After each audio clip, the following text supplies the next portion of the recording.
Hello everyone, welcome back to my YouTube channel. आज हम करेंगे डीके गोयल क्लास 11th की अकाउंटेंसी का चैप्टर 16 जिसका नाम है डेप्रिसिएशन के प्रैक्टिकल क्वेश्चन का सोल्यूशन नंबर 14।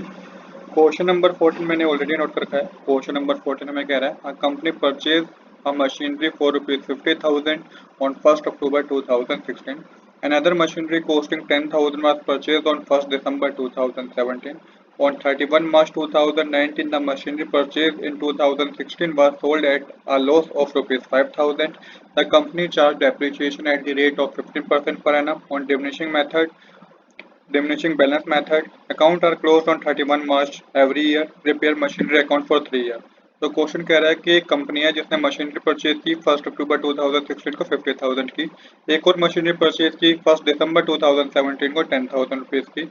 उसके बाद बता रखा है कि जो 31 मार्च 2019 को मशीनरी परचेज की थी, 31 मार्च 2019 को जो मशीनरी परचेज की थी 2016 को, उसको बेच दिया गया 5,000 के लॉस पे। देखिए यहाँ पे ये डिफरेंस है कि इसमें आपको लॉस बता ही रखा है। अभी तक हम जो क्वेश्चन करें हमने, उसमें हमने क्या करा है, लॉस पता करा है। अब इसमें आपको लॉस बता दिया तो आपको सेल्स वैल्यू पता करनी होगी कि वो कितना अमाउंट होगा जितने पे मशीनरी को बेचा गया होगा। डेप्रिसिएशन बता रखा है 15% है। डिमिनिशिंग बैलेंस मेथड का आपको यूज करना है और अकाउंट्स क्लोज हो रहे हैं 31 March every year. Machinery account बनाना है नेक्स्ट 3 ईयर के लिए। तो इस तरीके का फॉर्मेट होता है। फॉर्मेट आपको पता ही है। तो सबसे पहले आप क्या कीजिए, debit side 2016 first October mention करके लिखिएगा टू बैंक अकाउंट, और फर्स्ट मशीनरी है इसलिए मैंने फर्स्ट लिख दिया यहाँ पे। कितने की मशीनरी है फर्स्ट, 50,000 की, तो 50,000 को अमाउंट के कॉलम में लिख दीजिए।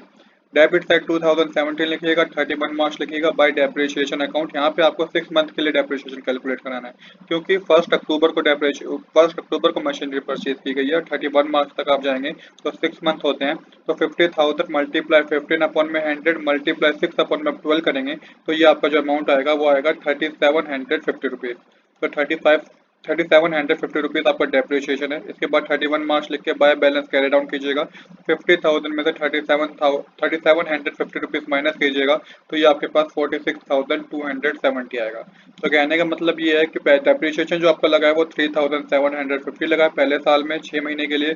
जो बैलेंस अब जो मशीनरी की वैल्यू है, फर्स्ट मशीनरी की वैल्यू 31 मार्च 2017 तक वो है 46,250 रुपीज़।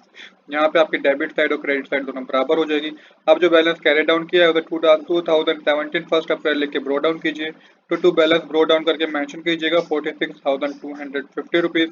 इसके बाद क्या देखिएगा कि 2017 ईयर में 1 दिसंबर में एक और मशीनरी परचेज की गई है। तो 1 दिसंबर लिख के टू बैंक अकाउंट लिख के सेकंड मशीनरी मेंशन कीजिएगा, और कितने रुपए की है सेकंड मशीनरी, 10,000 की है इसलिए 10,000 मेंशन कर दीजिए। फिर यहाँ पे मेंशन कीजिए 2018 31 मार्च, फिर मेंशन कीजिएगा बाय डेप्रिसिएशन अकाउंट। अब डेप्रिसिएशन आपको दोनों मशीनरी पे कैलकुलेट करना है। तो 1 अप्रैल, देखिए पहली मशीनरी की जो डेट है वो 1 अप्रैल है, तो यहाँ पे पूरे साल का डेप्रिसिएशन कैलकुलेट होगा। तो फर्स्ट मशीनरी पे जो पूरे साल का डेप्रिसिएशन आप कैलकुलेट करेंगे वो 6,938 आएगा। ये कैसे आया मैं आपको बताता हूँ। 46,250 पे आपको फिर से डेप्रिसिएशन कैलकुलेट करना है। अब आपको 50,000 पे नहीं करना, जो डेप्रिसिएशन माइनस करके जो अमाउंट आया था 46,250, इसी पे फिर से डेप्रिसिएशन कैलकुलेट करना है 15%। और यहाँ पे मंथ कैलकुलेट नहीं होंगे पहली मशीनरी पे क्योंकि पूरे साल की बात हो रही है। तो ये आपका 6,938 आएगा। इसके बाद आपको क्या करना है, इसके बाद आपको सेकंड मशीनरी का डेप्रिसिएशन कैलकुलेट करना है। तो यहाँ पे मंथ कैलकुलेट होंगे, कितने मंथ कैलकुलेट होंगे, 3 मंथ कैलकुलेट होंगे। तो 10,000 मल्टीप्लाई 15 अपॉन में 100 मल्टीप्लाई 3 अपॉन में 12 करेंगे तो ये आपके पास 500 आएगा। 3 मंथ के लिए कैलकुलेट हुए कि 1 दिसंबर को मशीनरी परचेज की गई है और 31 मार्च तक 3 मंथ के होते हैं। अमाउंट की कॉलम में मेंशन कर दीजिए 7,438 रुपीज़। इसके बाद आपको 31 मार्च लिख के बाय बैलेंस कैरी डाउन करना है। तो फर्स्ट मशीनरी की जो कॉस्ट होगी 6,938 को माइनस कीजिएगा 46,250 में से, तो 39,312 होगी, और सेकंड मशीनरी की कॉस्ट होगी 9,500 रुपीज़। अमाउंट की कॉलम में आ जाएगा 48,812 रुपीज़। अब जो बैलेंस कैरी डाउन हुआ है ये 2018 में 1 अप्रैल लिख के क्या कीजिएगा, इसको 1 अप्रैल लिख के ब्रो डाउन कीजिएगा। तो 2018 1 अप्रैल लिख के इसी बैलेंस को ब्रो डाउन करेंगे आप। तो पहली मशीनरी है 39,312 रुपीज़ की, और सेकंड मशीनरी है 9,500 रुपीज़ की। अमाउंट के कॉलम में आपका आ जाएगा 48,812। अब बात बहुत समझने वाली है, ध्यान से समझिएगा। देखिए क्वेश्चन बता रखा है कि 31 मार्च 2019 को जो मशीनरी परचेज की गई थी 2016 में, मतलब कि 50,000 रुपीज़ की, इसको बेच दिया गया। बेचते वक्त कितना लॉस हुआ? 5,000 रुपीज़ का लॉस हुआ। तो सबसे पहले देखिए डेप्रिसिएशन तो कैलकुलेट करना होगा आपको। 31 मार्च लिख के बाय डेप्रिसिएशन अकाउंट लिखेगा, क्योंकि फर्स्ट मशीनरी को बेचा गया है। तो फर्स्ट मशीनरी को बेचा गया है, इसलिए मैंने यहाँ पे फर्स्ट मेंशन किया है। याद रहे कि अभी भी ना जो मशीनरी कॉस्ट है 1 अप्रैल 2018 तक, फर्स्ट मशीनरी कॉस्ट 39,312 रुपीज़ है। तो इस बात को आप याद रखिएगा। अब आपको क्या करना है, आपको मेंशन करना है सेम यहाँ पे वर्किंग नोट्स में कि value of machinery on 1 April 2018 is 39,312। इसके बाद मेंशन कीजिएगा डेप्रिसिएशन फॉर 12 मंथ, इसको लेस करना है आपको, डेप्रिसिएशन फॉर 12 मंथ। तो 39,312 पे आपको डेप्रिसिएशन का कैलकुलेट करना है 15%, 15 अपॉन में 100 आप करेंगे तो ये आपका जो अमाउंट आएगा वो 5,897 आएगा। 5,897 का माइनस करेंगे तो ये आपके पास जो वैल्यू ऑफ मशीनरी आएगी 31 मार्च 2019 तक, वो आएगी 33,415। मतलब कि डेप्रिसिएशन लगने के बाद भी मशीनरी की कॉस्ट जो थी वो इतनी थी 33,415।